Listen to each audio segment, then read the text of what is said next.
A very, very warm welcome to all our participants today. So, on behalf of our partners, FAO, Digital Green, UPLB, College of Development Communication, Yankasa, Africa, welcome to our training program. This is the second day of the series of the 5-day training. I hope all of you have already warmed up and your fellow participants. And today we hope to hear more from you. We really want these sessions to be more interactive so that more and more insights and queries come from you so that we are able to address them and have better understandings of the topics that we cover. So before we go on ahead, I would like to also take a few minutes so that we can get reminded of some of the tools that we are using to make this training session more interactive. We have developed a Google site which serves as your one-stop shop for all information and resources you will and that you will need to successfully complete the training, including the Zoom registration links for each of the training days. Get connected with your training team and your fellow participants by joining the WhatsApp group specifically created for this training. And this is where we really have a lot of fun, where you can share all your insights and maybe some experiential videos which can we can enhance more peer learning there. So please be very free and very active in the WhatsApp group so that this learning becomes more interactive. To maximize your participation, also, I would suggest that you use your laptop rather than your mobile phones. And we would love to hear from you. Please feel free to ask questions, as many as you like, in the chat boxes. Share your thoughts, your reflections, which would make this learning more interactive. So before we go ahead, I would like to get a quick recap on day one. So you may write down what we learned in the previous session in the chat bot, and maybe we can then move ahead from there. So the brave ones, please use the chat bot. What did we learn the other day?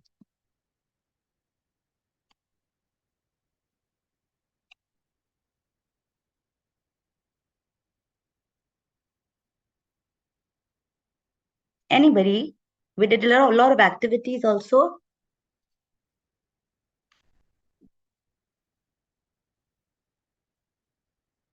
Can I see something in the chat box here?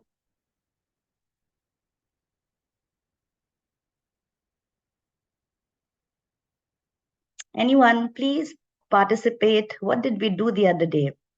So just to nudge you a bit, yes, the role of PV in participatory video in development, very good. Some more? That's awesome. Some more learnings that we did the other day.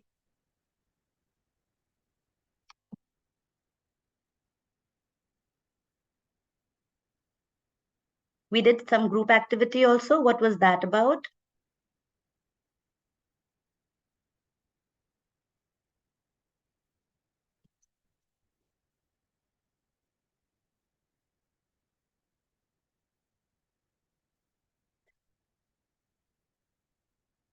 We also did a group activity where we kind of surfaced what could be the challenges in the given system to create the participatory videos. And we also looked around solutions that can address in creating, yes, that's nice, constraints and opportunities in using participatory video. Okay, some more. Anything that comes to your mind? We spent quite some time the other day. Okay, so I just wanted, I'm repeating the question. Uh, can we have a quick recap on what we covered the other day on day one in our session of participatory videos? Can we have a quick recap on day one? What did we all do?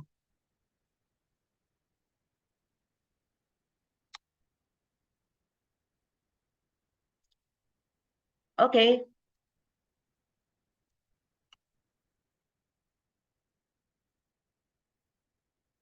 Yeah, that's nice. Elements of participatory video. Yes, that's good.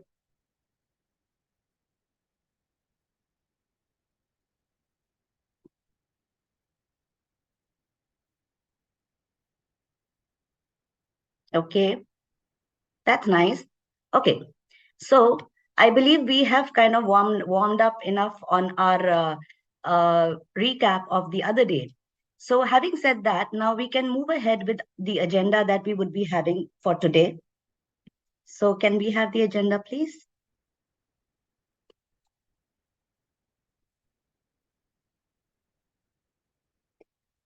So in our previous sessions, we had learned a little bit about what all participatory videos are all about, how communities are to be, we should involve communities where they create their own videos, which address their own needs and which addresses their problems, which offers them solutions and opportunities so that the community can, facilitate each other in learnings and capacity buildings.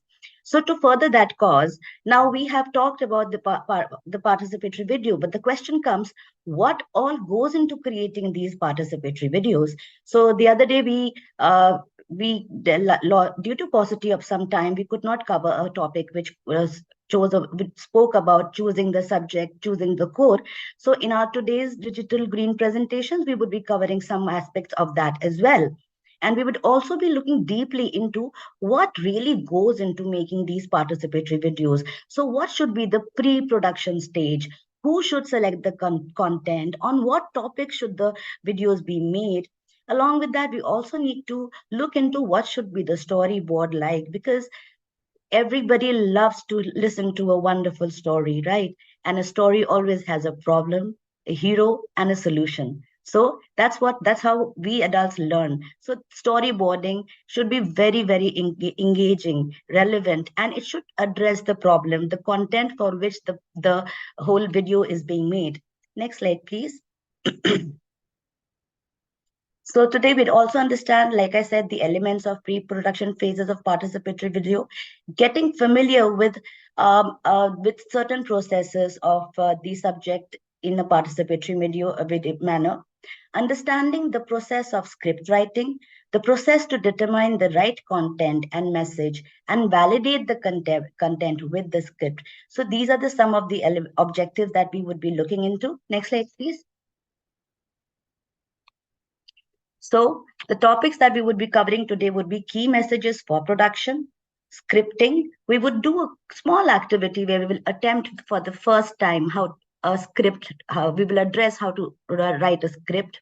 And then we will do this group presentations where we'll have our key learnings and findings, and we'll see how well we have developed as a debutant scripter. So, and of course, we'll have questions and answers to, there will be questions we would be happy to answer for you, followed by the health break. Next slide, please. Okay. I guess. We are done for the agenda. Yeah, that's done for the agenda. And with this, now I would like to call upon Trina, who would take us to the next element of our participatory video creation, where we will be understanding how we are to select the key messages and how we are to select on the topics, and of course, a little bit upon storyboarding. So over to you, Trina. Thank you, Nandita, and hello, everyone. Good day to all of you. So as Nandita mentioned, so I am given the task to talk to you about key messages production and content validation. So next slide, please.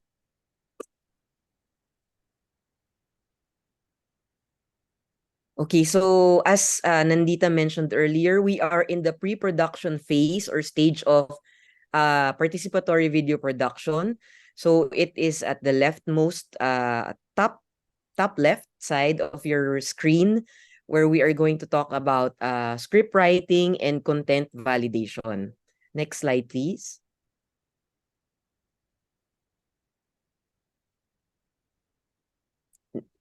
Okay, so it is very important, of course, as we all know, to have a process in place when we are creating our video content.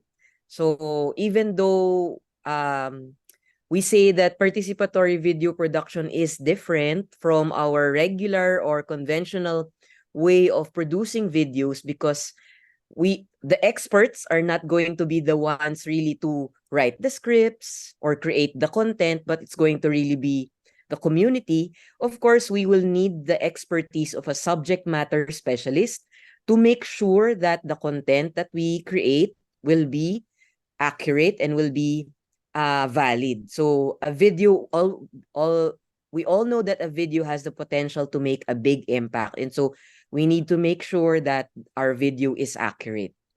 Next slide, please.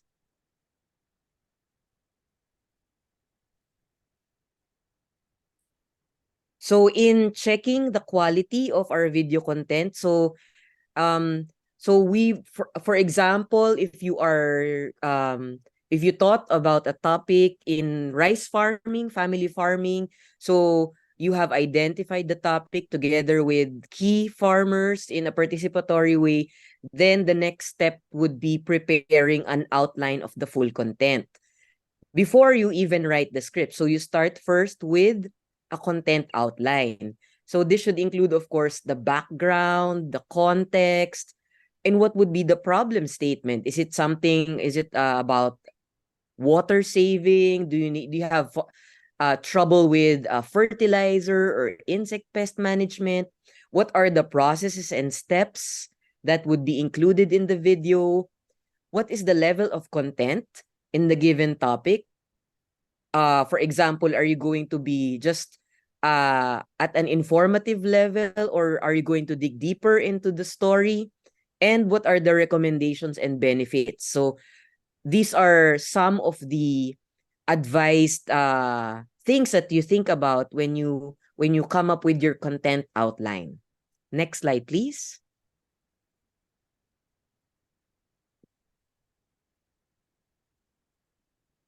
Next slide, please. Thank you. So once you have created your content outline, it is very advisable if you can have the help of a subject matter expert so that your video, that person could then check whether the solution that you have thought of together with your participants in the process, if you chose the right solutions to the problem. So include a list of essential points to ensure that the practice is properly explained, and you can describe causes and effects and facilitate understanding so that the proposal, your proposed solution to the problem, for example, high insect pesticide use, so it has a chance of being accurately adopted. For example, if you have this new technology or rice practice that you are going to be promoting in your video. So include all of the precautions, the do's and don'ts of the subject. And so your subject matter specialist can help you with that. So once the content has been written, again, it is very good if you can ask a subject matter specialist. And so it can be a scientist in your or agency, or an extension worker, an agricultural specialist.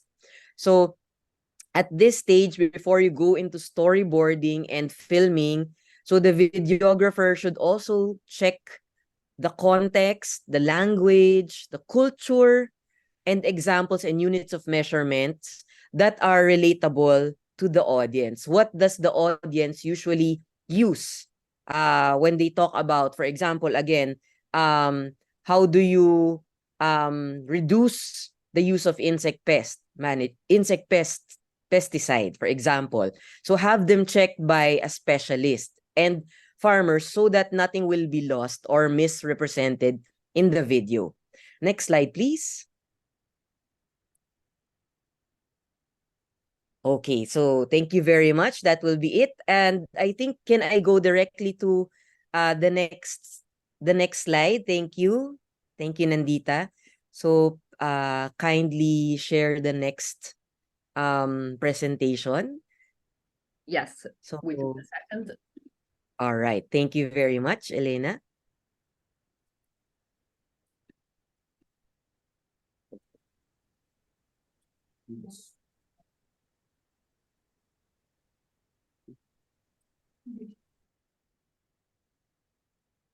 This is connected to the first one, which is all about content validation. So going into script writing, Next slide, please. Which is again still we are in the script writing and validation stage. So once you have your content outline now is the time to think about your script. So in your script, of course, a script is required when the amount of information to be covered is considerable. So I have done some participatory videos before with farmers in Indonesia in particular, and let me tell you that we did scriptless participatory videos, and these were very good and very easy to do. But without scripts, it's also very difficult because sometimes, there are content that are missed out. So having a script structures the information to be included in the video. And of course, it starts with your content outline. So now that you have your content outline and the outline is already shared with your local key stakeholders and also checked with your key stakeholders, you can also now what's this? Now you develop the script with your communication specialist and with organization members. Next slide, please.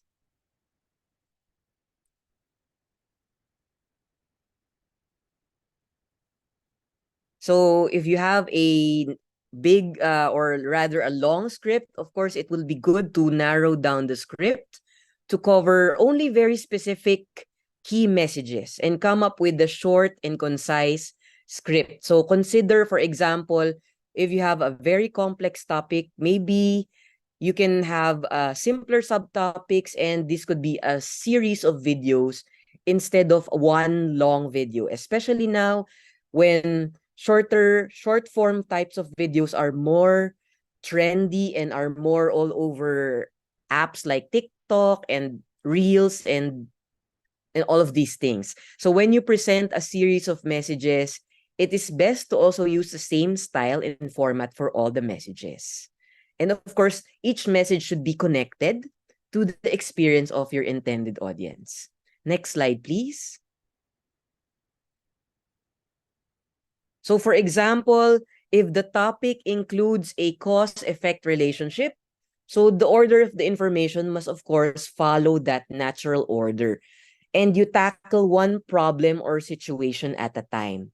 So if you have, for example, a cause and effect relationship, you start with the stakeholders' current situation, their problems, and then you can explain the causes that will lead to the unwanted situation. And you can ask several times why until you come up with the root cause. Next slide, please.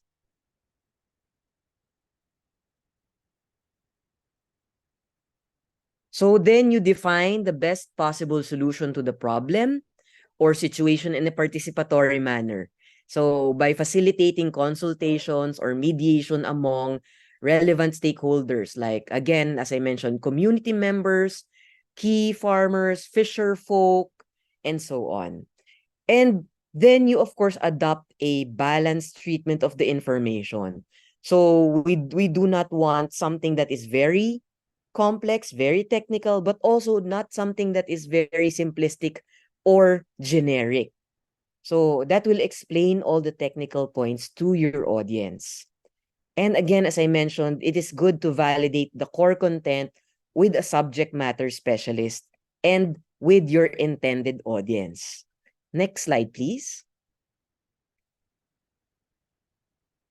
So what are the characteristics of effective messages? Your messages should be credible, so they should be accurate and delivered by people who are trusted. So this could be your local champions in the community.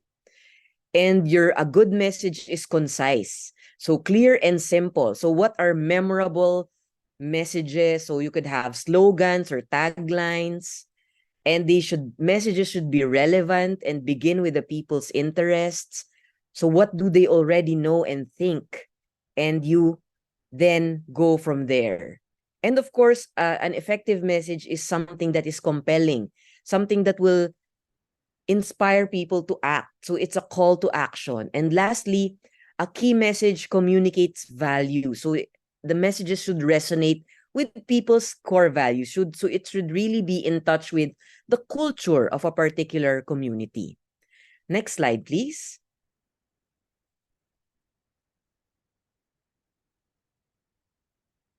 So you could do a message map, for example. So each message, for example, one video could have 3 key messages.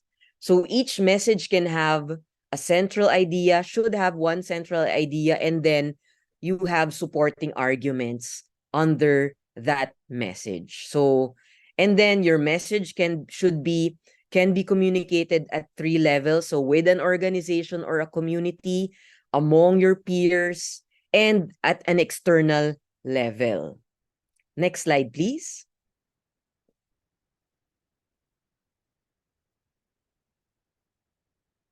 So video should be concise and focus on the core messages, key messages, for example, instead of really attempting to solve a lot of issues in the community. We know that there are a lot of issues in the community. So prioritize which one should be in the video. And again, they should address the the key messages should be addressed according to the cultural values of the audience. And again, end videos with a call to action. So for example, maybe you want them to use less pesticide, for example, or eat less processed food, for example. That is your main key message. Next slide, please. So again, I bring you back to where we are now, which is we are at the pre-production phase still. Next slide, please.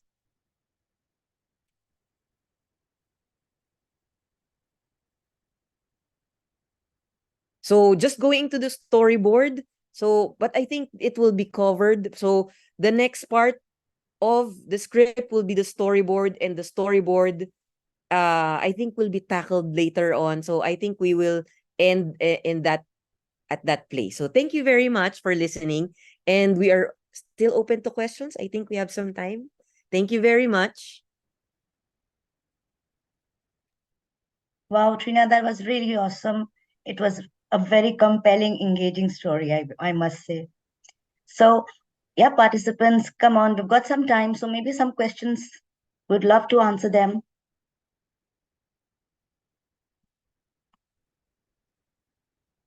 There are questions on the chat box. What are Yeah, the and I mean, if you have questions right now, we've got a 1 minute to take that, or else we'll have a separate Q&A session towards the end of the session. So if something is not popping in your head right now, we may kind of address it when we do our Q&A session. Nandita, there are 2 questions in the chat box from Rex. I think I Trina, can answer them quickly. Yeah. There is a thumbs up here. Can the subject matter specialist be from the community? Example, experienced farm. Definitely. If you have experienced farmers who have adopted a particular farming practice for so long, so that would be the best kind of testimony that will come from them, their success story. So definitely it can come from the community. The duration of the kind of participatory videos will really vary. It will depend on your topic, and of the platform that you will be using. So I've done as long as 13 minutes, but that is considered long. But the farmers in Indonesia thought it was a short video because it was about what was it about? It was about direct seeding using a drum seeder. So it was about planting. And so it was really a how-to guide. So that was kind of long, but you can have 5 to 7 minutes. It can be shorter, 3 minutes. So it will really, again, depend on where you will show the video, what platform. If you're going to play it on TikTok, then it's going to be short. It's going to be 2 minutes only. So, but on YouTube, it can be longer. Yeah. So, thank you.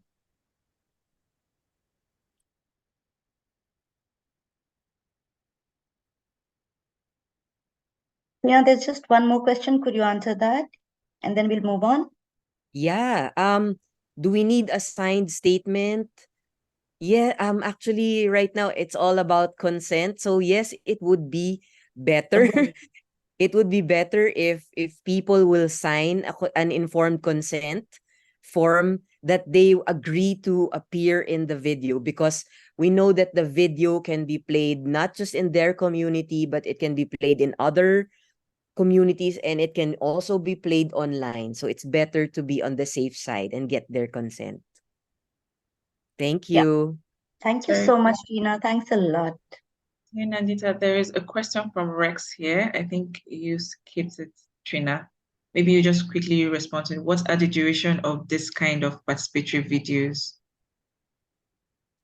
So, like Trina has just said, it would really depend upon which country you are, which, Okay. community for whom it is met.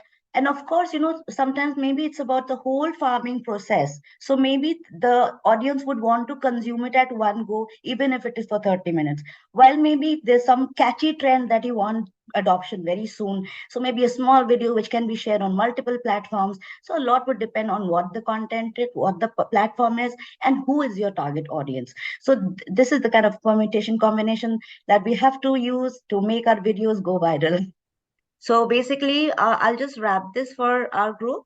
So here our group that they addressed a problem which is very common amongst farmers across the world these days, is the lack of fertilizers. So here they wanted to create some videos how to prepare organic fertilizers, which is very great for the soil. It's good for the soil chemistry. It's good for the crop, and it also has beneficial effects on human health.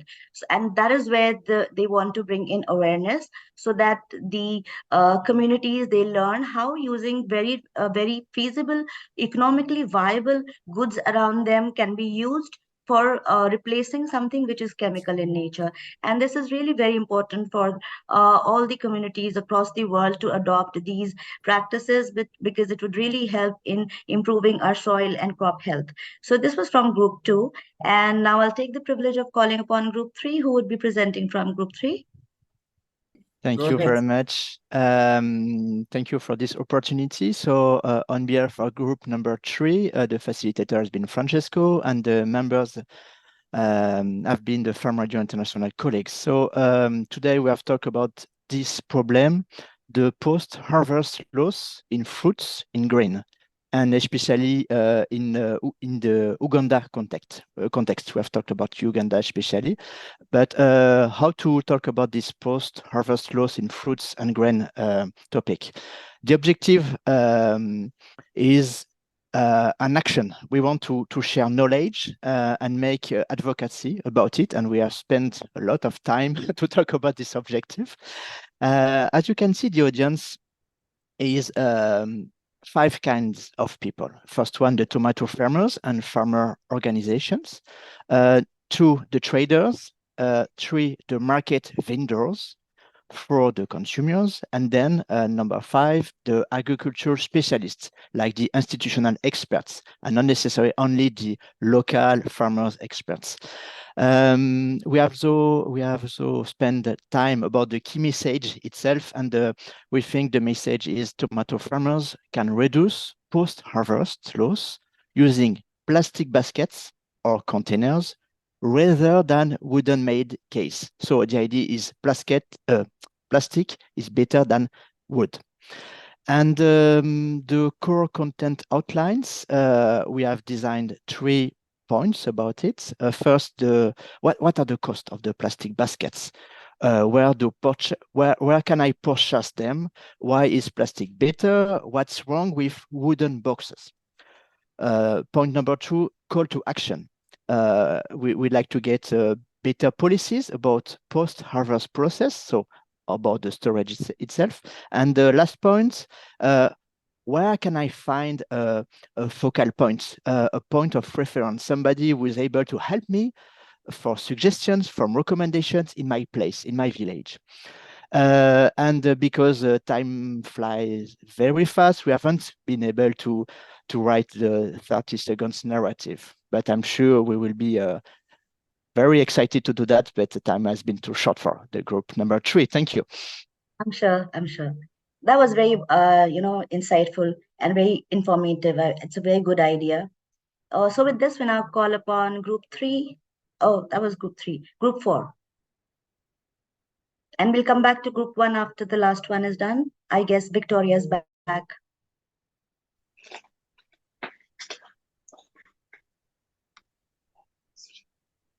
On group 4, it will be me, Chico, presenting. Okay.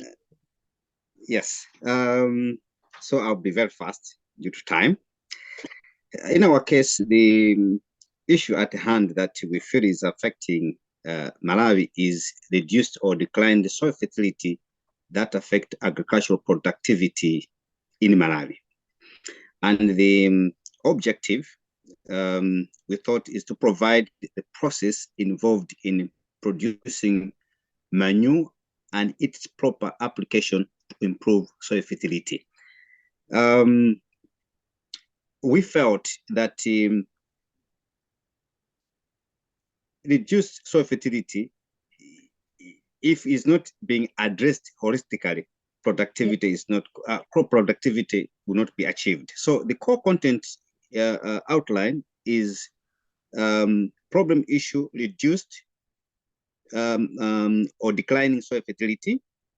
And this solution we feel is producing and applying manure in the soil, because we believe that farmers do make manure, but application is another thing. So they might have the very good quality manure, but not applying it. Or they might apply not in the right way. And call to action is to encourage farmers produce and apply manure as a means to improve soil fertility. So then also we looked at the audience and we segmented our audience, because we feel that these messages we can send in and it can land to anybody without actually targeting the real audience that we need. So in our case, we segmented the primary audience, which we felt that farmers are key in this issue.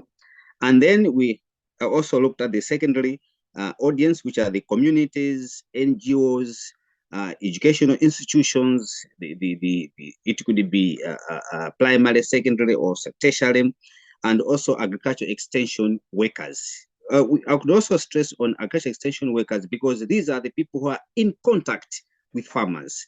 And if they're not giving the right message, or if they're not assisting the farmers in the right context, obviously we're not going to achieve what we want. So what are our key messages? We felt that proper production and application of manure can improve soil fertility and productivity. And then we quickly looked at the 30 seconds narrative. We thought if we can take the farmer or the audience by going through the years on how the soil fertility has degraded over time and what are the main causes in this challenge that we have. So we looked at issue of poor farming practices, which is common to most of the farmers because they believe that they have been in agriculture for so long, so they know what they are doing. But in actual sense, without even coming to their senses that some of these practices are detrimental to soil quality. And also we looked at issues of soil erosion and natural calamities, which of course we feel that it is human induced. And also we looked at, and one of the ways to improve that degrading soil quality is through production of quality and proper application of the same manure. So we also felt that you can also take the farmer into steps, which we, of course we haven't mentioned those steps. So there are more than 3 steps that you can take the farmer. Simple and straightforward. Thank you very much for. Yeah, thank you so much. It was a wonderful presentation and it was very much coherent to what Group 2 also had in their on their plate. And I really loved that you have paid very fine attention to the adoption and usage part, which is very important as well. So with this, I'll call upon Group 4 of 5. That'll be Kathleen. Kathleen, please. Yes. Hello, everyone. So I will be talking on behalf of Group 5. Our problem is under soil sampling. The topic is soil sampling And the problem is farmers not knowing what is in their soil and have no access to technology. The audience can be farmers and the community members as well. The objective is to access the nutrients and heavy metal and also the importance of soil sampling. We have three key messages here. The first one is to understand our soil for plant health and maximum returns. The second one is sampling our soil can be simple for efficient farming. And the third one is healthy soils can contribute to a resilient and sustainable agricultural future. The core content online, we have the problem issue is the farmer not knowing what is in their soil and have no access to technology. The solution is soil sampling and testing. And the call to action is soil sampling for better crop health. Soil talk. Do you listen? For the 30 seconds narrative, we divided it in three parts. The first one is to show why sampling is important. The second one is to demonstrate how they can take samples. And the third one is to see how we are making, to show how we are making sampling more accessible. So thank you. Thanks, Kathleen. That was very interesting. And yeah, soil testing and soil sampling is also very important for, healthifying the soil chemistry and keeping it sustainable for future farming also. So with this, we'll come to group one. I guess the facilitator here would be Victoria. Thank you very much. For group one, facilitators Silva and Daniela, we're actually looking at deforestation as a problem or need or issue under this group, in which unsustainable harvesting of trees, to be particular. Then we have an alternative problem which was suggested, that was for transportation, which may be considered in the next training or something.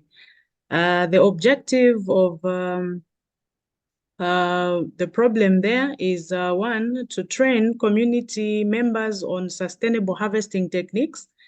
For example, where we teach them how to harvest trees in a sustainable way. They just get to cut down branches, excess branches. They also choose on maybe diseased trees, and also maybe thinning a stand that has too much trees growing to allow for sunlight to penetrate through and encourage regeneration. So those are the techniques that we feel they're under the objective there. Then also we felt like introducing agroforestry practices as a way of sustainable harvesting, where we introduce the growing of fast growing species like the Leucaenas, the Glycidias, where they can also be deriving some of the wood fuel for cooking benefits. Then the other point was to raise awareness of deforestation and the impacts on climate change, so that people are aware on how these impacts are affecting us and what we can do to reduce the impacts of climate change. Then we looked at the audience. What was our audience looking like? So one, it is the local farmers, because farmers also, especially tobacco farmers, are involved in curing of their tobacco. So they cut down a lot of trees unsustainably. Then I will make an inclusion there because I was experiencing network challenges. An inclusion also are the charcoal producers and the traders. So we'll make an inclusion on the audience there, charcoal producers and also the charcoal traders. They are also the audience that would want, they are also included in this issue. Then what was the key message is that issue of deforestation and its effects. Then the other is benefits of keeping the forest healthy and possibility of the reversal, of course, of the climate change that we are experiencing. Then when we look at the narrative there, deforestation has devastating effects on the agri-system. This calls for the community members to take action by planting trees and planting fruit trees like mangoes and avocados, to keep the forest healthy and reverse these trends. We need to also save the forest by stopping tree cutting and planting more trees to save our communities. So that is the submission for Group 1. That was really very, very awesome. And again, a very heart-rending topic for all of us to ponder upon and think upon, and how we can reduce this deforestation in our community. So I guess with this, we come to the end of this plenary session. And now I open house for question and answers. After that, we can have a health break of 5 minutes. And then we can look into the finer aspects of pre-production, which will be taken by Vishalji and Riti. So now we are open for questions to the topics that have been covered so far. Questions, please. You can raise your hand, you can unmute yourself and ask questions, or you can type it in the chat box, whatever is convenient for you. I would encourage if you could ask in person, it would really be more interactive and interesting. Yeah, Anita, please go ahead. Thank you very much, Nandita. I have a question which I hope does not sound too dumb, but No questions are dumb. okay. No, my question is, we're talking about participatory videos. I'm not sure I understand completely in what sense these videos are participatory. Okay. Would anyone want to answer that, or should I leave it?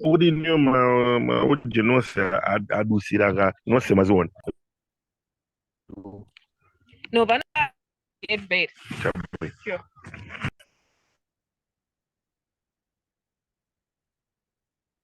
Okay, so I'll answer to Anita's question that what do we actually mean by participatory videos? So here we are talking about farming communities and communities who are more rural in nature, right? So when we talk about, I would request okay, so we are talking about the communities, right? So it is always good that we engage the community in creating these capacity building or awareness generating videos. Why? Because it becomes a proprietary of the community, by the community, where they come together and solve the problems. So here we also cover concepts of adult learning, peer learning, sharing of best practices, and this can very wonderfully done by involving the communities. Therefore, we use the word participatory video. So participation of the community by the community addressing their solution. And since it is atypical, nuanced procedure of video making, hence we are trying to understand the nuances of this video, of the aspects of making these videos. So Anita, have I answered your question? So when you say engage the community, Yeah. in what sense? Just that they become part of they're interviewed for the videos, or really in what sense are we engaging them? So, it would ideally depend upon who is making these videos. Is it a department who's making?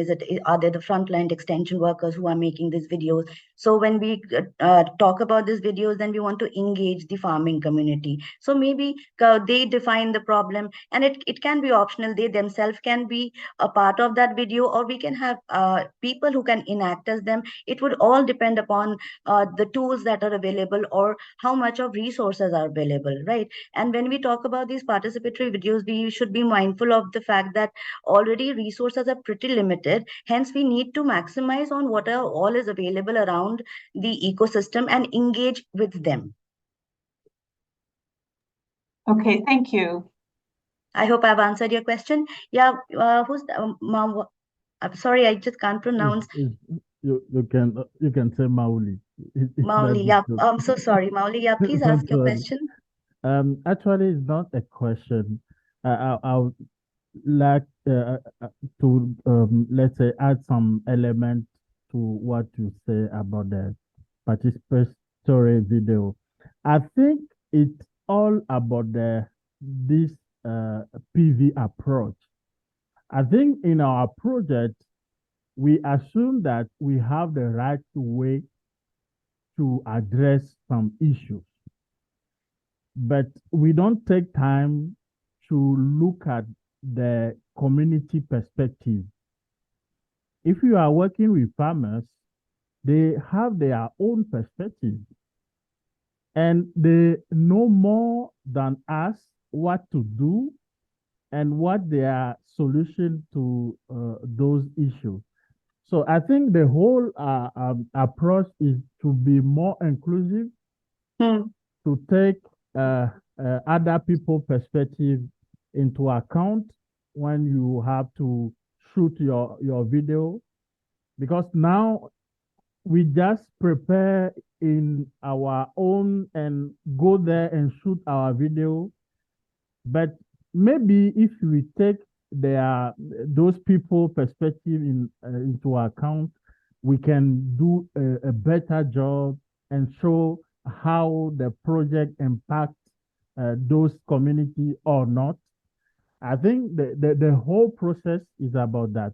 And Yeah. I like the process because that is the big part of the important part of the whole process, because you have time to discuss with people and also to have specialists, let's say internal specialists on ground who can help to shoot a better video. Thank you. I absolutely resonate with what you have said, Mauli, because if you remember, even in the session that Trina took, she spoke about the socio-economic or rather the demographic, ethnicity, differences that can be there. So you have to be very mindful of what culture is it in, what kind of demographic is it in, because only that will bring in the concept of relatability. So if the videos are not relatable to the community, then the adoption would not happen. So that's a very valid point brought out by you, Mauli. So do we have any further questions? We still have around 3.5 minutes left for the question and answer session.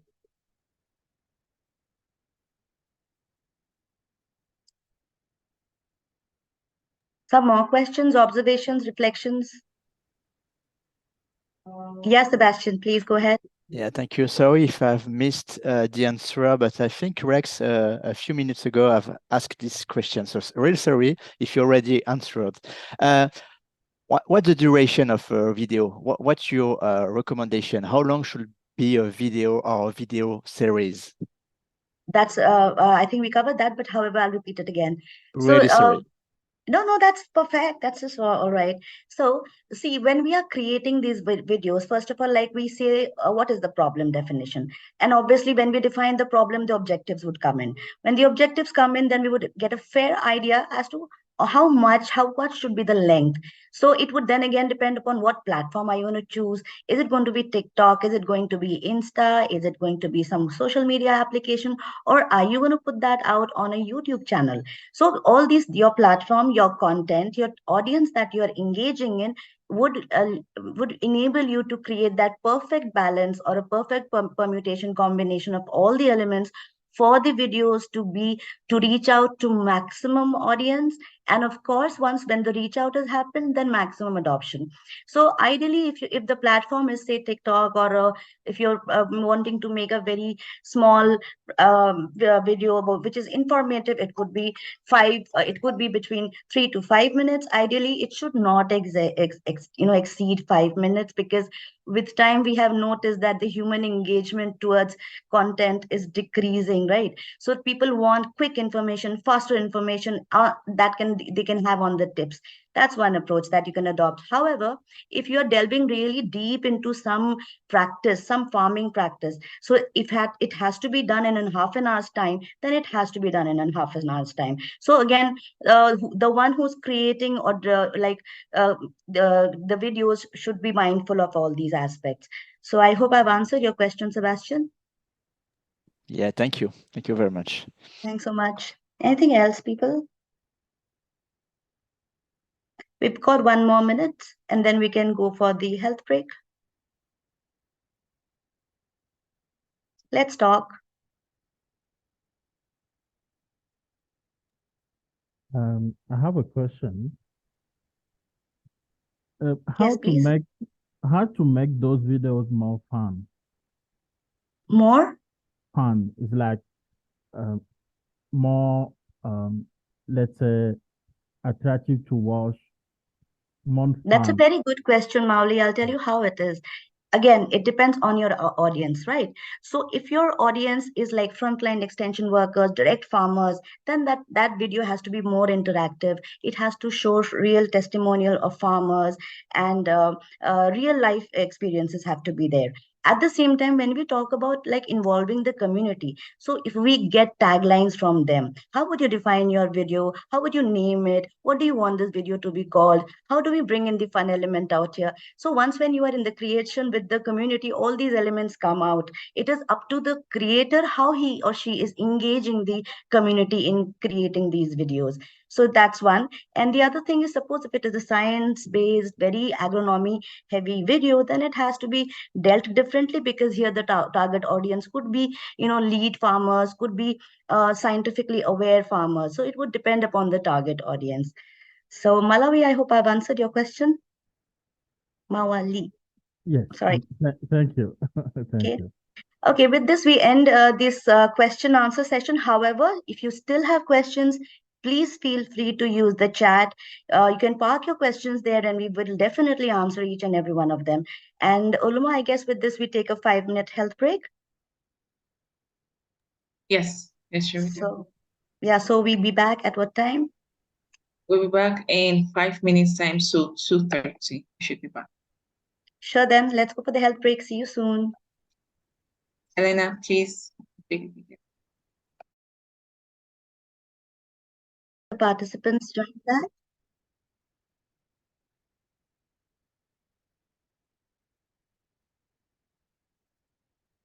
Cool. So now we now have entered to the second part of our session. And now I would hand over the floor to Mr. Vishal and Riti, who would take us through to some more aspects of pre-production. So far, we have done till script writing. Let us look into some finer aspects of video production. So over to you, Vishal. All the best. Thank you, Namita. Thank you so much.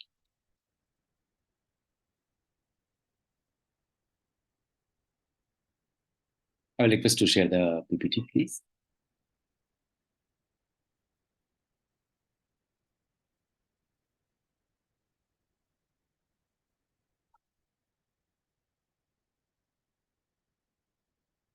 Yeah, coming up, sorry.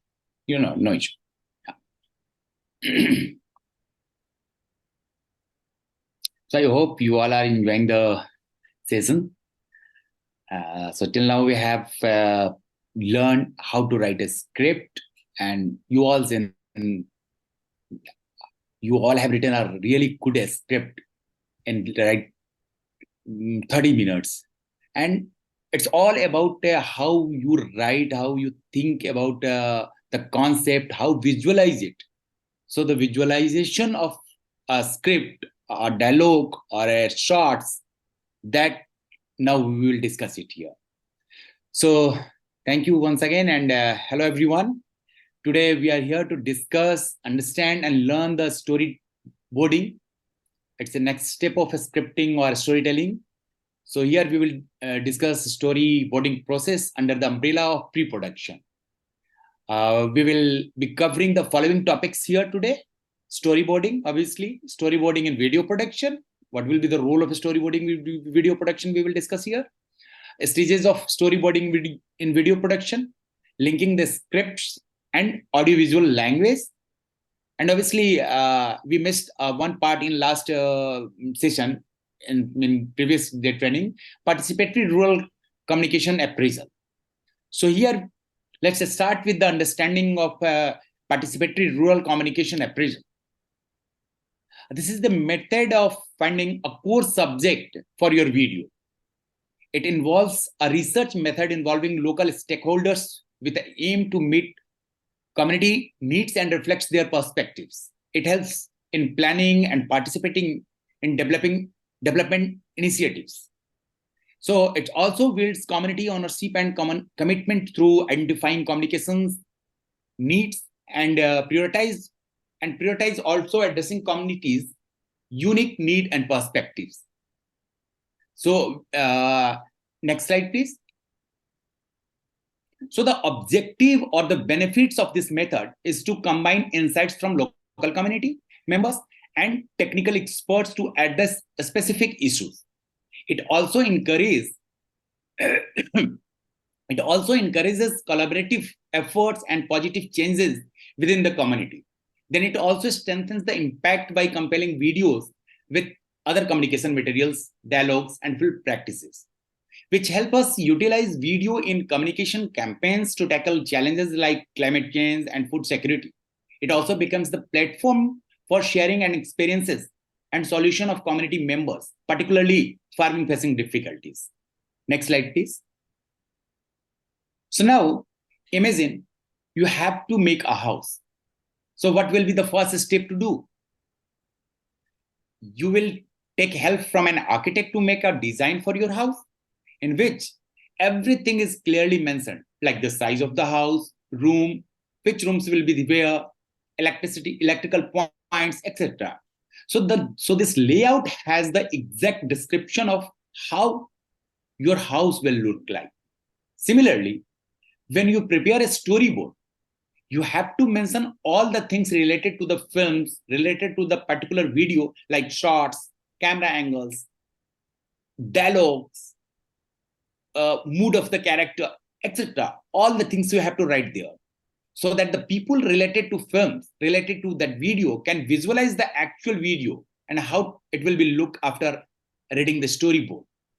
So you have to incorporate, you have to write each and every details of the film in that storyboard. Next slide, please. So storyboard, we are discussing here about a storyboard. So a storyboard comes from story. So here, story, a script, and a storyboard are the some words often used during video production. Today, we will understand the differences between them and how they are utilized in making videos.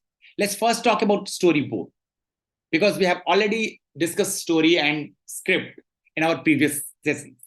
So having a storyboard is crucial for creating any video. But you might be wondering, what is a storyboard and how do we create one?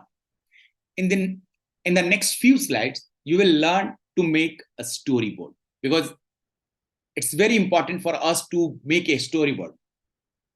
Your video will be best on your storyboard. Next slide, please. Here, have a look at how a storyboard looks like, with mentions about their characters, their dialogues, description, and then shots. We can now take a minute and you read the storyboard. I'm sure a similar visual are playing in your mind as you keep reading it. So start reading it. It will take hardly few seconds to read out. And try to visualize it.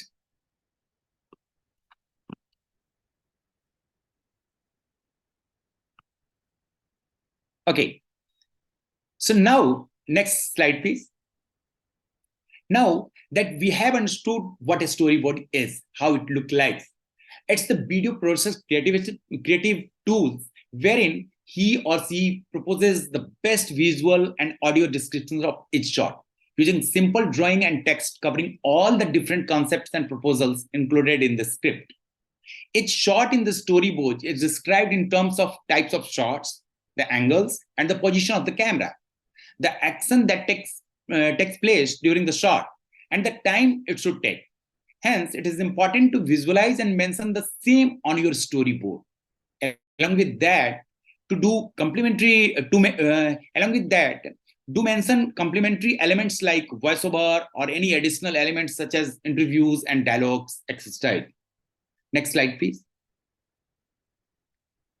Right before entering the field, you can ensure that all the shots outlined in the storyboard are well organized and ready for shooting. Then, during the shot, it's important to follow the storyboard specification adhering to the planned visual sequences.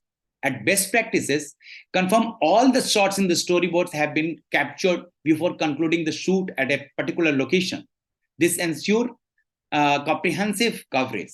Now, once all the shooting is complete, ensure to maintain storyboard consistency.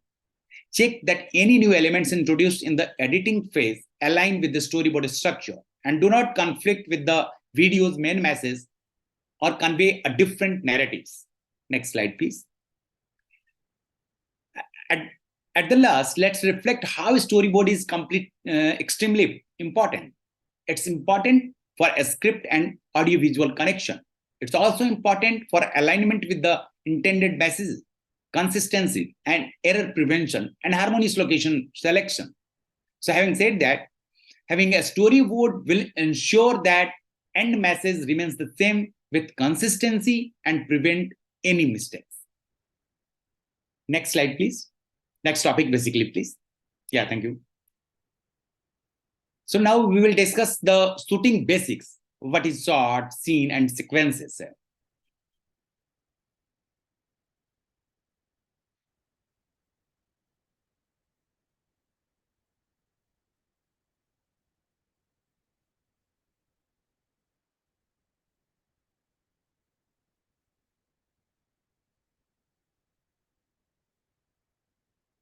If you have any question, you can ask here, or at the end of my presentation, you can ask. Or you can also write in chat box here. We will try to answer all your questions. So now we will discuss the shooting basics here. What is the shot, sequence, and scene means to it. Now that your blueprint is ready, we will now jump right into the production. That is your shooting. We will try and understand the things one must keep in mind before heading to shooting. We spoke about planning. To do that, we constantly need checklist and to-do list for your shooting. Today, we will talk about location selection, equipment list, shots, scenes, sequences, and preparation required at the field level. Next slide, please. So while selecting a location, these are some important points must keep in mind. The location must be accessible for you to shoot there. It's always better to have a location which is close by to save time and also travel time, money, and also makes it easier for the community actors and the rest of the production team to come. To avoid disturbances and hindrances in your audio, as best practice, you can prevent shooting near the main road, hospital, school, offices, etc. To avoid any hiccups on the day of shooting, you must also do a recce a day before. It's a very important thing on a pre-production part, because recce is very important. You have to decide where you are going to shoot, to whom you are going to include in your video as an actor or as an expert, to what you are going to demonstrate, where you are going to demonstrate. So if you do recce a day before your shooting day, it will be good for you to just manage your shoot properly. This way you can also engage with the stakeholders and have a smooth flow for the shoot.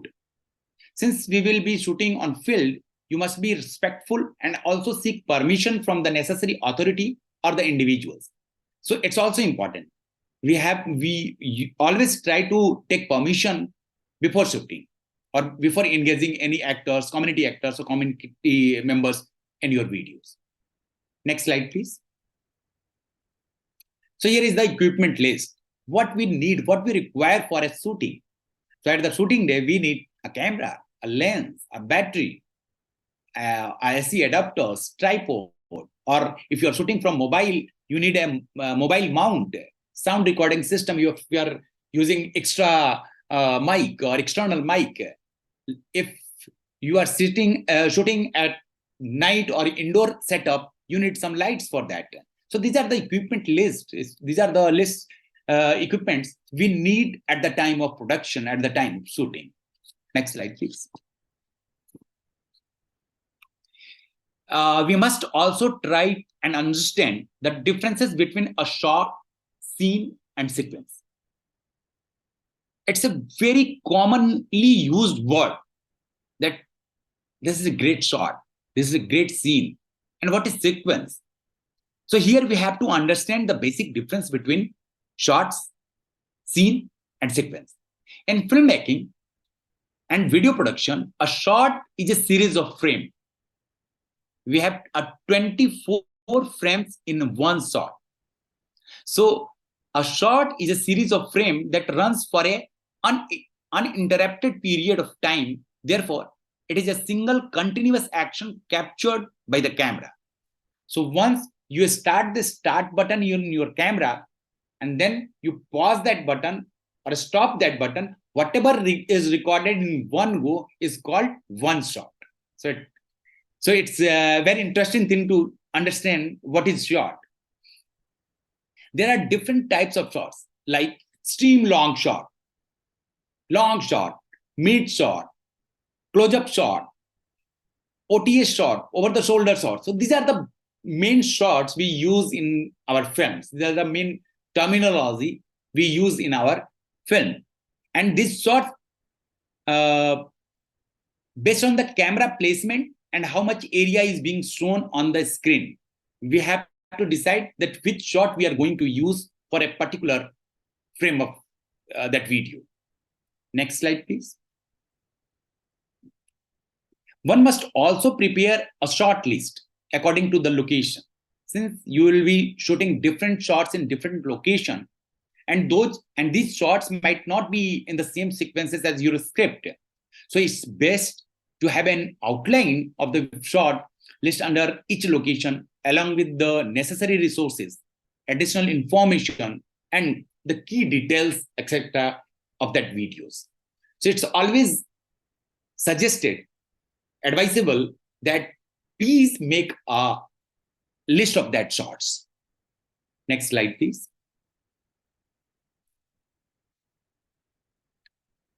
A short list must also outline the shot details, travel planning, and organizing field level recording. And then lastly, it also helps you to ensure shot continuity and resource allocation. Let's understand shot's continuity. Maintaining continuity is the principle of making sure that all details in the film or a TV show or a video are consistent from shot to shot and from scene to scene. And secondly, it's also help you with a better resource allocation, like saves your travel costs again and again. It means if you are not planned, if your shooting is not planned in a manner, what will happen? Either you have to go to again shoot there, or so that it will increase your cost. It will take more time to make a single video. So better to plan in a way that everything goes smoothly. It will be either scripting, shooting, or it's in editing and post-production. So it will help a lot to you when you plan it accordingly. Next slide, please. So these are the shots. Scene. What is scene? We have talked about shot. So what is scene? Scene is a composition of multiple shots that from a single coherent action or event in a particular location or context. Scenes provide a meaningful segment of the narrative. What it means? It means if you combine different shots in one way, in one go, it will create a scene. But it depends on the background, on the condition, or the content, or the or the lights or the moods of the character. So it's not. It doesn't mean if you have taken a shots here, and if you inside a room, or second shots is taken outside the room, and you think this is the same, you will combine two shots and it will show a scene. No. If you are taking all the shots in different angles in a single room, and then you will combine all the shots, it becomes a scene. Next slide, please. So the question arises, what is sequence then? So a sequence is made up for a multiple scenes. So you will have several shots that makes up a scene, and several scenes that makes up a film sequence, a video sequence. So what does it mean? First of all, if you start a camera and you pause the start button, stop button, whatever the recorded in a single go, that is shots. And if in one circumstances in a single room, for example, or for that matter in a in an office setup, if you are shooting different shots in that particular location, in that particular point of time, with the same background, with the same character, with the same dress, that become a scene. And when we combine these types of different scenes together, it becomes a sequence. So here is the difference. So these are the main difference between short, scene, and sequence. And we need a different scene for a video, a different sequence for a final video. Next slide, please. So in film, continuity is the notion that a sequence of shots all need to feel us unified and fluid, as if they were a single shot.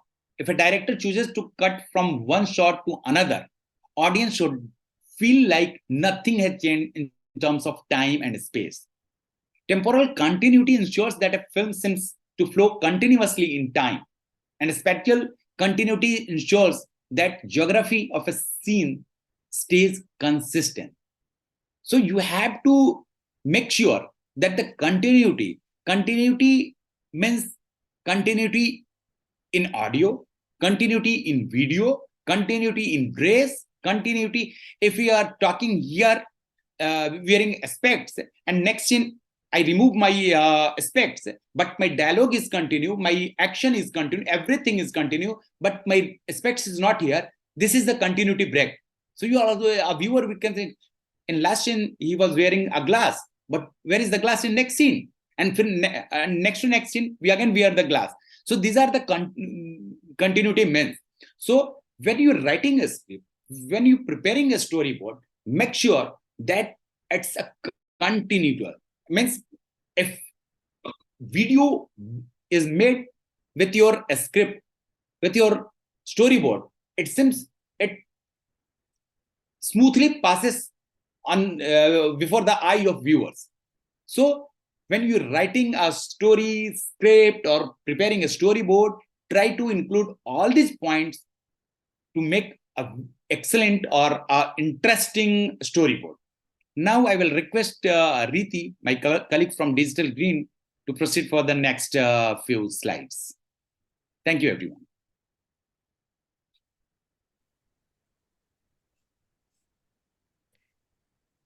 So do you want to complete your last slide? I think. Oh, is there any slide? Yeah. Oh, so this is the preparation, the field level preparation we have talked about and the last session.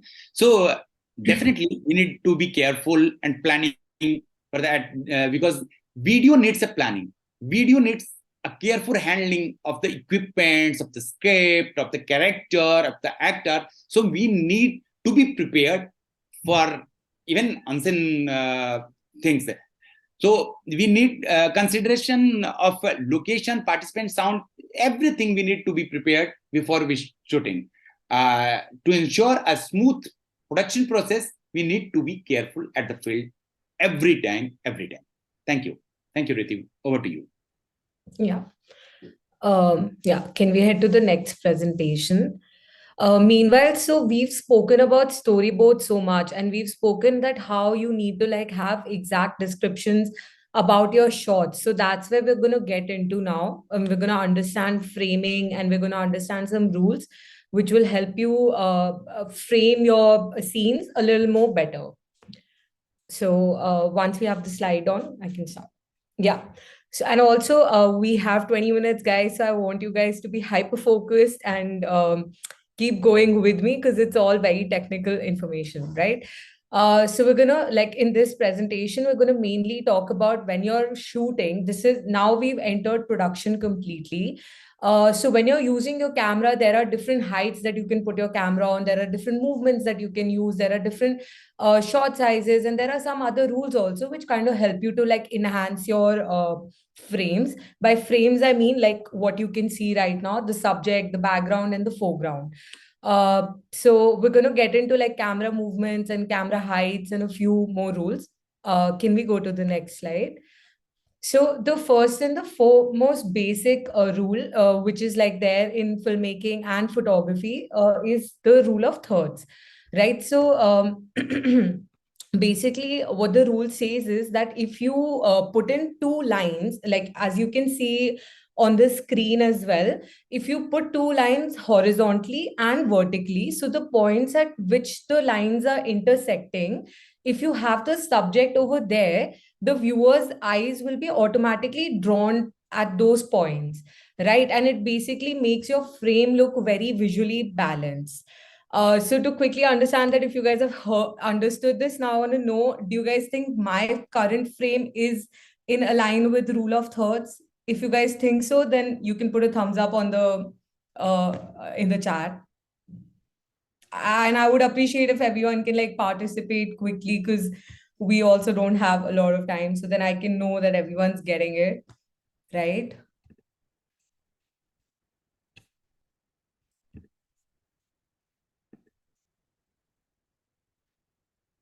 Okay, yeah. So I see few thumbs up, I believe. So if you think about it, this would be one of the lines, and the other line is where my face is intersecting at.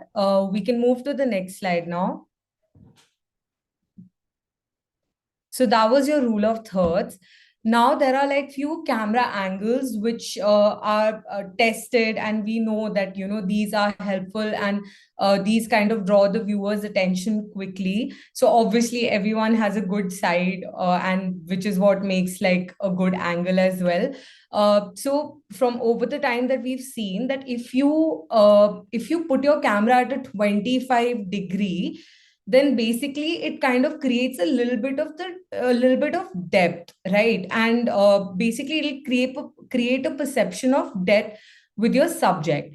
And similarly, if you like place your camera at a 30-degree angle, or a 150-degree angle, or a 315-degree angle, that will help you create like a three-dimensional viewership with your frame, right? And then there are few angles that we avoid, which is of course a 0-degree angle, a 90-degree angle, and a 180-degree angle, or a 270, because basically it just creates like a very flat frame, right? So there is no volume, like you cannot see, there's no depth to the frame, right? So it's a very boring frame, and these are like some angles that you should avoid when you're shooting. Can we go to the next slide? So now here, I mean, we've spoken about tripod, right? So definitely you can like keep adjusting your height of your camera. And there are like few angles which are considered, which are there, and which like help you actually give a subtle communication through those angles as well, right? So the first one that we're going to delve into, and you can please be on the screen so that you can see the visuals that are there on the presentation.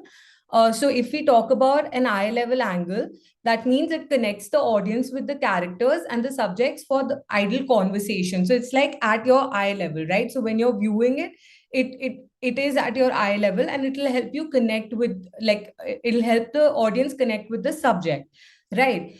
Second, we have a high angle, right? So that means the camera is above your subject, and that makes the subject look a little smaller, as you can see on the image that's there on your top right corner.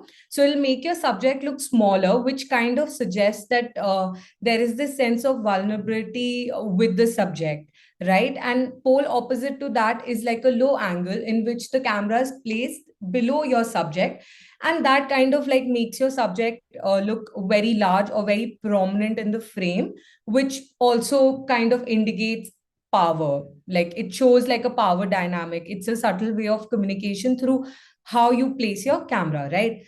There are a few other placements. Can we go to the next slide? Yeah. So now we get to shot sizes and camera positionings. So here it depends. So now we've discussed the height, right? And now we come to the size of the shot, right? So the first one is an establishing shot. An establishing shot will basically be a very wide angle frame, which is kind of giving you a context as to what location you are at. So, and it'll also help viewers understand, like it'll give them a broader understanding of the environment. So say suppose I am shooting in a field, so my first establishing shot, if I'm shooting in a village, let's say, so my first establishing shot could be like a visual of the village, right? So then I know that okay, this video is being like it's set up in a village, right? So as the word suggests, it's the first establishing shot for your story. Then we have something what is called as long shot, and please do remember that these are very essential to mention and to think when you're like storyboarding and when you're scripting as well. So it's important to use these terminologies, just makes it much easier when you're doing the storyboarding and scripting. So now comes the long shot, which basically has like your subject and a little bit of the background, right? So it kind of obviously shows the connection between the subject and the story. So if there's a village and then I see like a farmer in front of a farmer standing there, so then I can tell that okay, we're talking about the videos about like a farmer who's in a village, right? So it creates this connection between the subject and the story. Lastly, there's something sorry, there are more shots to go. Thirdly, we have a medium shot, which is basically till your waist, and it basically focuses more on the conversation and a little more details about your subject, as there is not much background in that. Can we move to the next slide? Now, these are the other three shot sizes that are there. After your mid frame, we have a close up, right? So a close up definitely like it is a more zoomed in. If you can tell, like now it seems like a close up with my frame, right? So it's definitely focusing on your subject or the faces, and it typically shows up till your shoulder only, right? And it is mainly used to like convey emotions and also capture the viewer's attention with having a close up. And then we have something called as an extreme close up, which is, if you want to reveal some very intricate details, like maybe an insect or something like that. So that's when you go for an extreme close up, and then the viewers are completely focused on what you're showing in the extreme close up. And as you can see on the right side, there are visual representations for the same. Lastly, this is a shot that I believe most of you will end up using a lot to show conversations, which is a over the shoulder shot, and it's also called OTS. So OTS is mostly used to like show a conversation and an interaction between two people, wherein the camera is kind of placed behind the listener. So when a viewer is looking at an OTS shot, it is almost like he's in the shoes of the listener. So it's shot with that thing in mind, right? So it allows the audience to see the speaker's face and the listener's reaction as well. So, and you can see the third picture explains it pretty well. Yeah, we can go to the next slide. Now we've spoken about like your shots and how like different heights that you can use and create like an impact. And of course, we come to camera movements. Camera movements are also something very important. And there are like three very simple and basic camera movements that all of us can use very easily. The first one is panning. So panning is mainly like a movement, camera movement, horizontal movement from left to right or right to left or vice versa.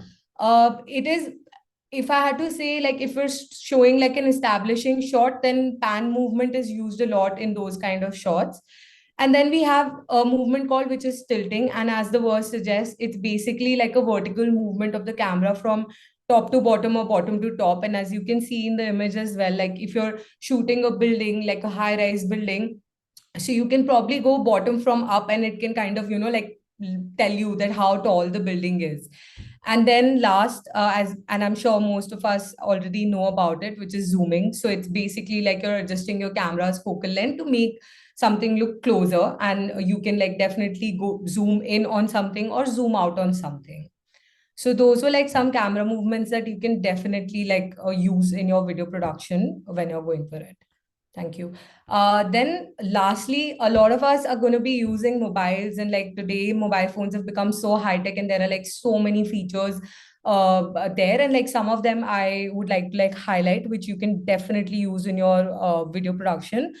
Say like there is this feature of a swipe gesture, right? So if you swipe with your 4 fingers on the screen, it will automatically pan the camera movement for you. Or say there is like a scroll scroll gesture, right? So it'll provide like a vertical movement, which is your uh, uh, yeah, so like, it'll provide you with a scroll gesture as well. And then last, which honestly I use a lot, is the pinch gesture, wherein you just pinch on the screen and automatically you will zoom out. Or like if you pinch in, and then it'll just zoom in. So like that also comes very handy. And then some advanced phones also have features like follow mode, in which the camera will track your subject. So like as the subject keeps moving, your phone will continue to like follow their movement. So which is also a great way to go about it.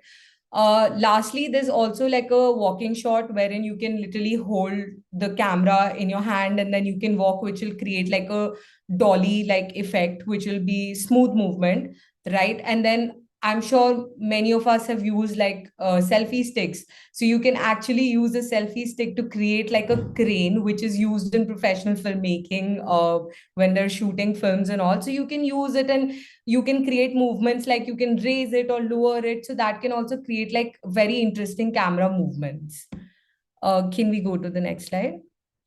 So that was about camera movement and your short framing and everything. There is one more presentation which kind of talks about the rules that are there. So I was thinking maybe we can do that, and then I'm sure you all must be having questions, because this was kind of like technical, so we can delve into the questions after that.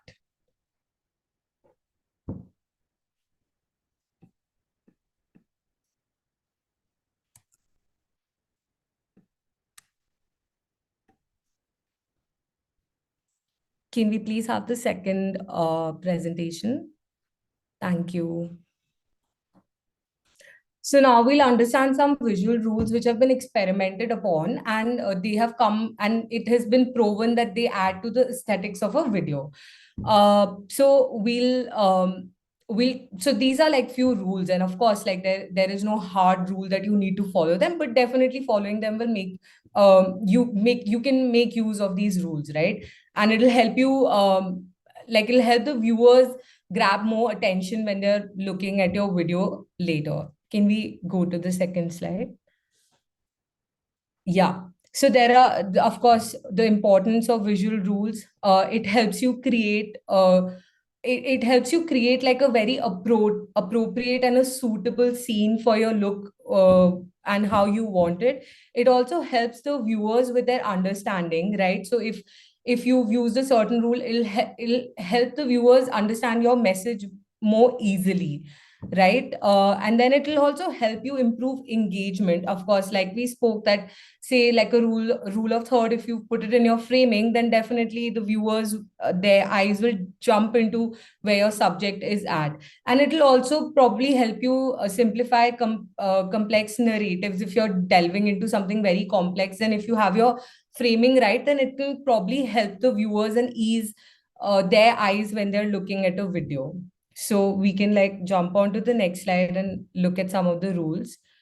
So for understanding these rules, I want you all to visualize with me. Only then will it be like easier for everyone to understand. So the base, like 180 rule, is one of the most commonly used rules, which says that you basically, between your subject and your camera, there is an imaginary line. Say suppose these two women are sitting, so there's like an imaginary line that you draw above their head, right? And when you're shooting them, you just shoot from one side of the line, and you do not cross that imaginary line in your head. uh and if you do that, so like if you maintain that if you maintain that line, and if you shoot within that line, so it'll obviously help the viewers to maintain like a consistent understanding of the scene spatial dynamics, meaning that when you're shooting the viewers are not there at your location, right? So they are seeing only what they're saying through your camera. So if you basically cross that line, it'll kind of create a confusion for your viewers about the left side and the right side of your subject. So it's always best practices to maintain this 180 degree line and always shoot from either one side of the line and do not cross it. And in case you do it, then obviously the results of it will be, it'll be very confusing visuals for the viewers, and it could lead to like very different perceived changes, and like it could create a lot of disturbances when people are looking at it. Can we go to the next? And also, I just wanted to add something. Can we go back to the previous slide? Sorry. So I just wanted to add here that like this rule is used a lot when you're shooting OTS shots, and it doesn't necessarily apply to a group setup. So definitely OTS is something that all of us are going to shoot. All of us are going to be shooting a lot because we're going to be shooting a lot of dialogue scenes. So it's best practices to follow this. Yeah. Can we now go to this next slide? Here we come to the other rule, which is the 30-degree rule, right? So we've spoken about how there are different shots, and then we put it together, and then we create like a scene, and then we put scenes together and we create a shot, a sequence. So here, when you're taking different shots, it is best advised that the camera placement, when it changes, if it is at a 30-degree rule, it will not create like a jerk, right? So basically the rule states that it's the most basic film editing guideline that states that the camera should move at a 30-degree angle relative to the subject between the successive shots and the same subject. So if say suppose you're shooting an interview, and then you have your camera at a 90-degree angle, and then you want to like change your camera angle and continue the interview going on, so it's best practices that you do it at a 30-degree angle. In case you do it less or more than 30-degree angle, so when the viewers are watching it, it'll create like a jerk for them, so which can be obviously confusing. And yeah, so it and basically using this rule also helps you create like this. We spoke about continuity so much, right? Because we're shooting different shots at different time according to our locations, and then only on the edit table is when we're putting it all together, right? So it's key essential to like maintain the continuity, otherwise it's going to be very confusing for the viewers to understand what you're trying to tell through your story. Can we get to the next slide? So here, this is a very basic rule, which is ellipsis, which basically continues to talk about continuity. And like you can see, maintaining continuity in a video is like the most important thing, right? Because like I said, we're shooting at different days, different locations. So that should not reflect to a viewer when he's watching. And like Vishal also mentioned that, if I'm wearing specs in this one frame and then the specs are not there, so that kind of breaks the continuity, right? So ellipsis basically means that, like you keep in mind what events are going in a story, and then you make it sound like you maintain the narrative flow, and it doesn't seem like there is any change in the time when people are watching it, right? So that's about this rule. Can we go to the next slide? Yeah. Here now, cut in motion is actually a very important and a very interesting kind of transition, you can say, that is used in a lot of films actually, right? So what it basically means is that during film editing, it's a technique where the editor cuts from one shot to the other view, to another view that matches the first shot action. So like say there are two like scenes going on, and they're the same shot, right? And then there is like a movement in between, so you leverage that motion or that movement, and then you create a transition there. Right? So the importance is like this is very useful because it helps you preserve the flow and the energy of a scene, and it also helps you to create like a seamless transition, right? So the viewers cannot tell that you've actually switched between two shots, which is kind of what we're talking about since the starting, right?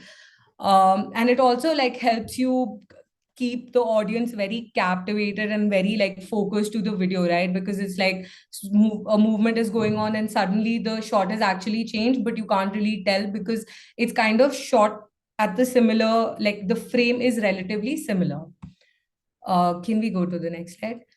So last, these are few, like, of course, the rules are very important and one should keep them in mind. But these are three very basic things. And I think if you use this in your video production, it will really like enhance the quality, which basically means, say, look room, right? So in the first photo, as you can see, this lady is looking at the tree and there is a lot of space on the right side of her, right? So if a person is looking in a certain direction, and if you say if the frame was cut right at her face, so it kind of leaves the viewers to think that, okay, what is she looking at, right? So the look room basically says that you leave a little bit of space when your subject is looking either right or left, which is there in this photo. And as you can see, it kind of gives you like a little bit of breathing space on the right side when she's looking at the right side.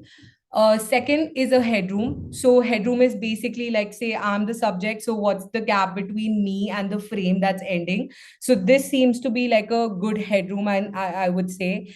And if I go further up close, so then my head is getting cut, right? So that's inadequate headroom for this particular frame.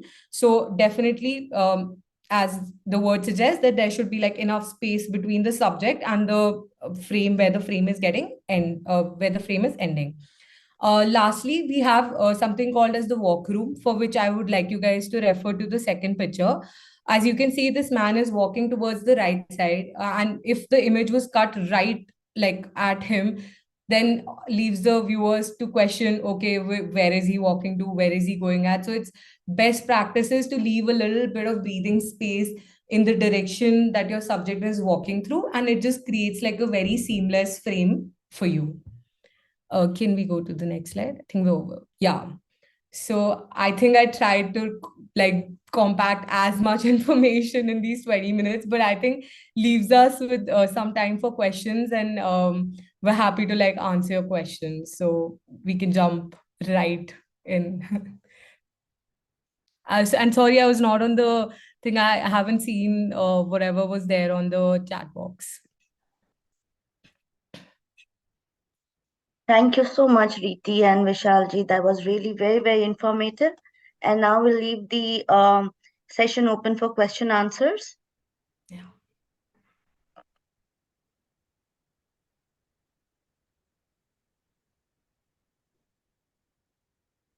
You may type your questions or you may ask them directly. We would be happy to answer them.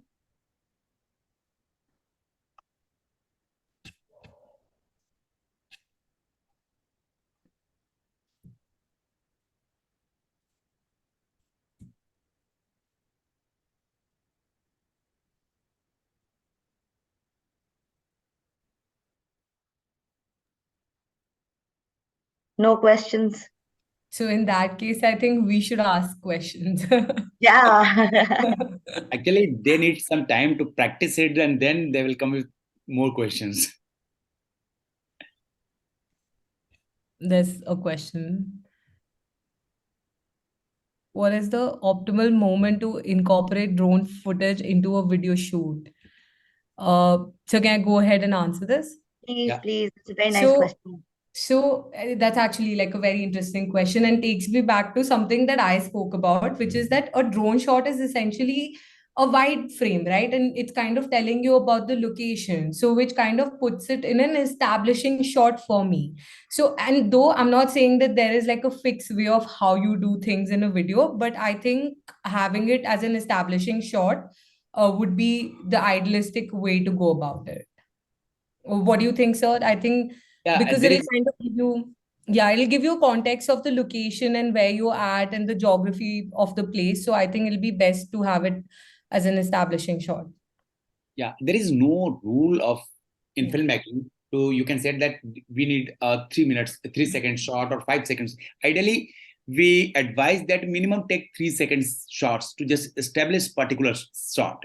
But if you are using drone shot, as Riti said correctly, that we need at least 5 seconds, 10 seconds to establish all these things in that frame. So if you're using a particular shot, drone shot. And second thing, I would like to draw your attention that we are here to just discuss the community video.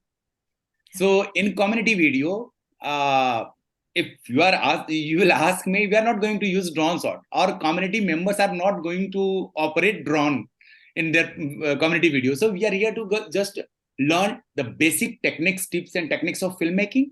Either we are going to shoot through our mobile or a smartphone, or we are going to shoot a basic camera. So here we are focusing on that particular. Hope Riti will answer your questions. That's so there great. are some questions. Yeah, one from Kathleen. How to determine the best scene sequence? What do you exactly mean by best scene sequence? So I would like to try to answer this question. What I understand that if you are making a scene, it means you are combining different shots from a particular point of time. I mean, your time, your background, your lights, your moods, everything will be same, but the shot will change. So how you will decide that your shots, the scene is good if it's going through a viewer's eyes smoothly. So if you are not getting any jerk from the from combining different shots, it means you have a good scene. Aesthetic part is something different from that scene. Your scene may not be a good, aesthetically not good, but your scene is good if it's not getting any jerk in that. So there is another question which is on lighting. I don't know, we haven't delved into lighting yet, but I don't know if it could get confusing for a lot of people. I'm not sure if we should be getting into lighting as of now. What do you guys think? We will not discuss it in details, but as he asked about the natural light is sunlight. And when you are shooting in natural lights, there is a one rule. Sun will not come in your frame directly. It means sun will come to your face or your subject or object's face, or on that subject or object, it will not directly hit to your camera or your camera lens. So this is the rule of filmmaking in natural light. There's another question. It says, is it proper to use amateur footage for your PV making?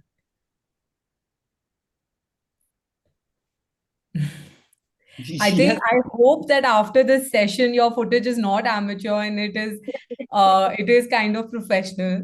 We hope that, and we hope that you learned it from this session. And one more thing, that who will like to watch a proper shot which is amateur? Everyone likes to get or watch a good film, a good shots. So we need professional shots in that film. Yeah, and like using these basic techniques that we're telling you, I think it can make a lot of difference to how you've been shooting now and how you will shoot going ahead. What is the proper time for shooting? I think that's a very good question. Right. Yeah. So again, it depends on your script and how much time you have spent, how much quality time you have spent in your pre-production. If your storyboard is ready, you have done a recce a day before or 2 days or 3 days before your shooting, it will compress this shooting duration or time. So if you have planned your all the films materials or techniques you have with you, and you have planned in a way that at the location, at the shooting point, you are not going to discuss with your team that we have to take this shot or we have to take this shot or we have to go there for the shooting. If you are in field, you know that where we are going to shoot, to whom with you are going to shoot. Your character, your actor is defined. Your dialogue is defined. You know that which actor is going to speak what. So if this all pre-production work done in a proper way, I think it will reduce your time drastically. Otherwise, there is no limit. You will spend a day or you will get hardly 30 seconds or 40 seconds footage. And if you have planned in a good manner, I think you will, if a 3 minutes video, you will complete it in 3 to 4 hours. Yeah. And I think so to add, like, since majority of us might be using natural lights, of course, the sunset, the golden hour time, which is very famous amongst filmmaker, which is that before the sun gets too harsh on your subject, which is probably around noon. So it's better not to do it then, and it's better to do it early morning or in the evening where there's like the sun is setting. So that's there. There's another question that what is we're talking about weather here. What is the best weather condition for shooting video? I think every weather condition is good for video shooting. As Riti told you, that as a filmmaker, if we don't have ample equipments with us, I mean, we have only basic equipments of filmmaking with us. So what we do, we don't have lighting, too much lighting, we can say. Basic lighting we have, basic lens we have. So what we can do, we can use a golden hour for our filmmaking. It starts with sunrise and it will go 2-3 hours from that time. So in summer, it will reduce the timing because sun has first, and in winter, you have ample time like 3 to 4 hours. But again, the fog and other things will also cut down that space. So basically 3 to 4 hours you will get at morning, and 1 to 2 hours at the evening. You will get the best footage at that time. Yeah. Wow, we've got some more questions out there, and we've got around 1 minute 15 seconds for this question answer session. So let's take up these questions quickly. So there's another question. How do you ensure that there's no staging in the shooting? I feel like since we're talking about community videos here and participatory videos, so obviously your actors are going to be community people, right? So it's best practices to actually first talk to them and make them feel comfortable in front of the camera, because it's not necessary that these are not professional actors that they come in front of the camera. So there could be chances that when you shoot them, it might come off as staged, right? So I think making them comfortable, talking to them beforehand, and obviously having like some recce or recordings also, I think helps many times. So do you want to add something to that? No, Or that is perfect, perfectly. so last, there's like a very interesting question which says that wait, there was a question, I think someone deleted it, that like what are the best practices for shooting at night? Right, yeah. Oh, it's still there. Yeah, some tips for shooting in the night. So do you want to go first? Basically, in community video, we don't advise to shoot in at night because we have a limited resource with us. Whatever the camera we have, it's a basic resolution. And if you go and shoot at night with a low vision camera, your footage will not be at up to that mark, up to that high quality video, because we don't have the appropriate light for that particular time. So better to avoid shooting at night. But if you have compulsion to shoot at night, you have basic light with you, or you can use the LED light. There are simple LED, you to use 2-3 LED light in that room and try to just lighten up that room in a way that your subject or object looks good at the screen. Well, that's great and insightful, and we are running out of time. There's one last question. If you allow us, we just answer that then. So it says, do we have a specific number of people to be involved in shooting? Yes. In community video, we generally advise minimum 3 people. One is for camera operating, one for the direction of that entire script, and third one is who will take care of the audio and the people gathering there and the location management point of view. So minimum 3 person required for the shooting. I think we've answered most of the questions. That's awesome. It was really very interactive. Thank you so much for asking these questions. And I'm sure, I don't know how much of justice we've been doing in answering them. However, if you have further queries also, please feel free to post questions on the WhatsApp groups, and we would definitely be loving to, address them. So with this now, we also come towards the end of today's session. However, before we wrap up, let us have a quick recap of what we have learned today.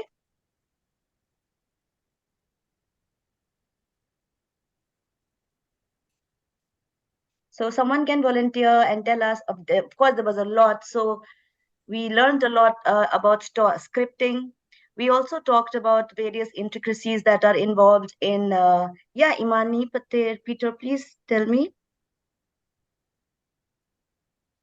Before I respond to your question about the recap, I had a question on the storyboard. Maybe we have forgotten because it is the presentation which started before we move to the video shooting. Recap.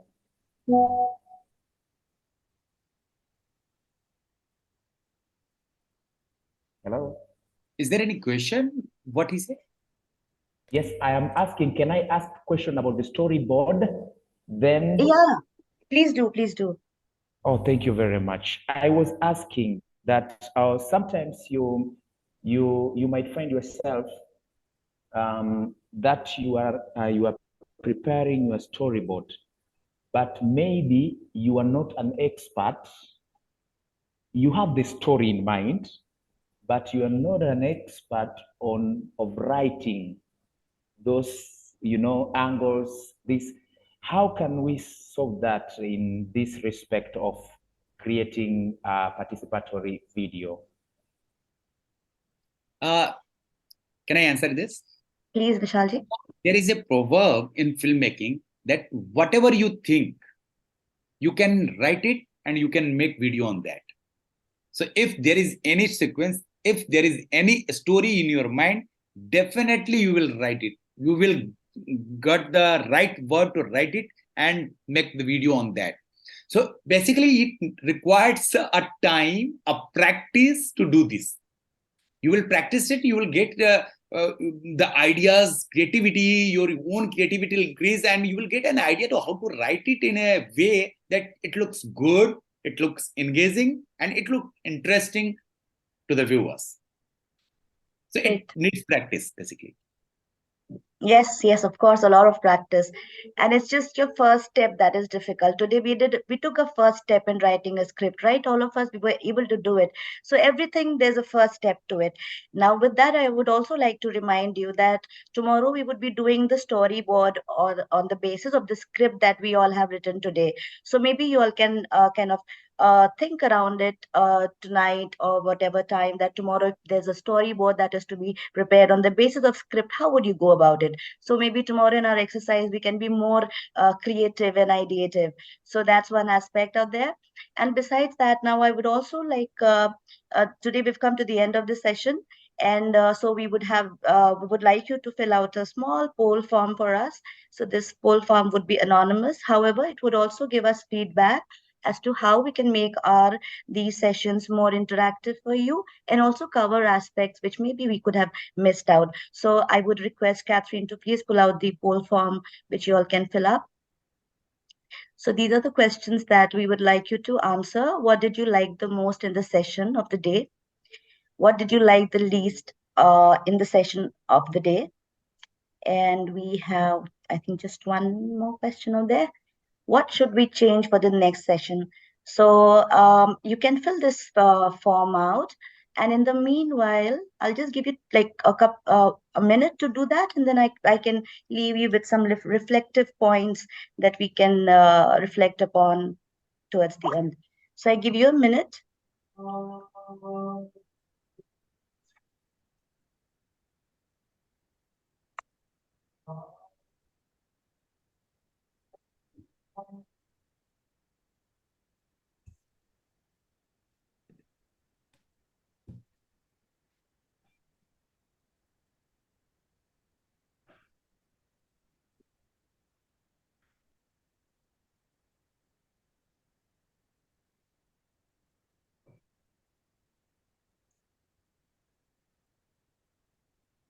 Someone can just prompt me once the polling is over.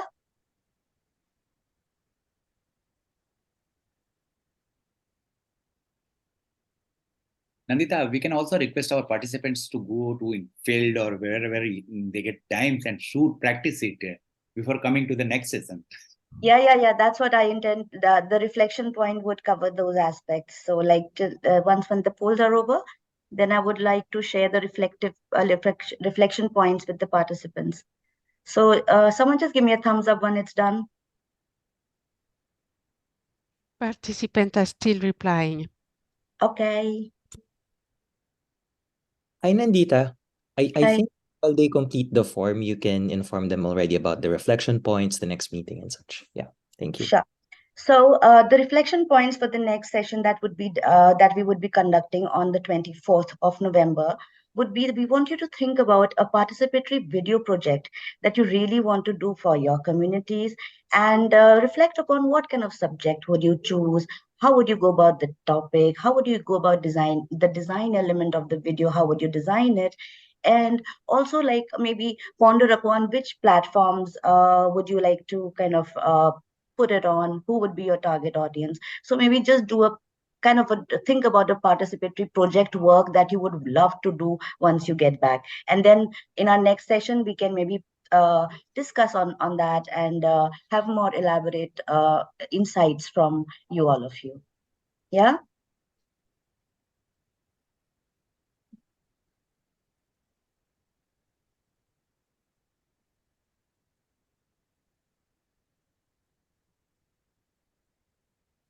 That's awesome.